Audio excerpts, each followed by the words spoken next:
So the next form of input that we're going to look at is keyboard input, and this is probably going to be your most used input type for standard game development on PCs. So what you're going to want to do is, just like we set up a state variable for our gamepad, we're going to do the same thing for a keyboard. So we're going to go up to the top, and just below our gamepad state variable, we're going to create a keyboard state variable, keyboard state. And just to keep it simple, I'm just going to call it KB.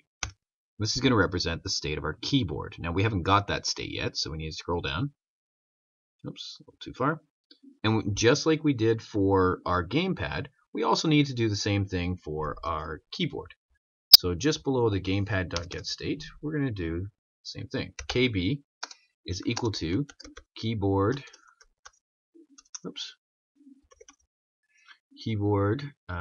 dot get state.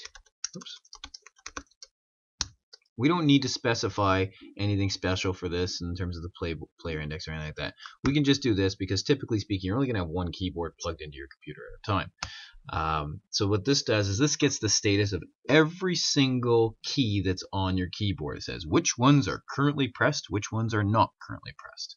And now is the easy part. You simply go through your if statements and say, hey, is the A key pressed? Is the B key pressed? Or whatever ones you care about. So if you're creating a program where you're moving around, typically you're either going to be looking at like the arrow keys or the WASD keys, something like that. So in order to do this, we set up a simple if statement that says, okay, if KB, which is our keyboard state, dot is key down. And now we just need to specify which key we care about. Keys dot.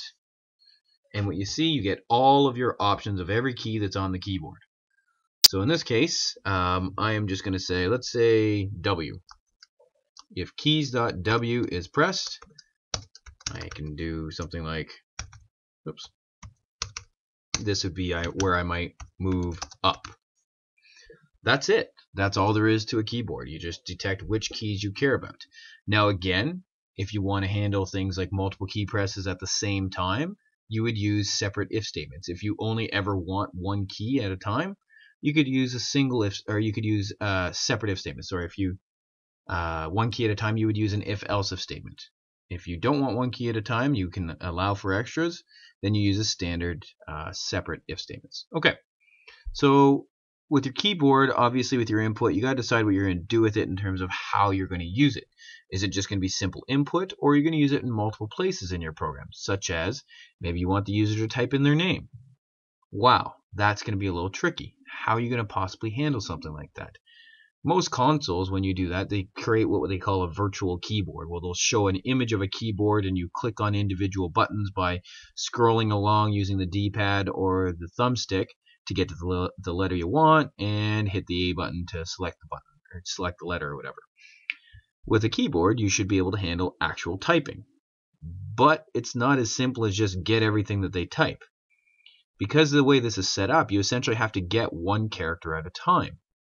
So how do you handle that? So if you get like this, maybe you have a single string, and this would probably normally be a global variable. In fact, it would be a global variable, but just for demonstration purposes at this point, you might have a string called input. And it starts out as nothing. And then inside of this, let's say for example you're getting all the typing, you might say input is equal to the current value of input and concatenate onto that W, because they just hit the W key. Alright, so that essentially allows you to continually type. Of course, you can get the space key and everything like that. When they get the backspace, how do you handle that? That essentially means you need to subtract the last letter off of your input string.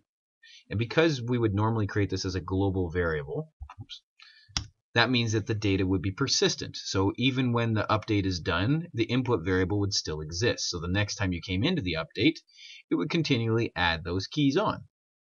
So this would allow you to get full input from the user. So that is how we handle keyboard input.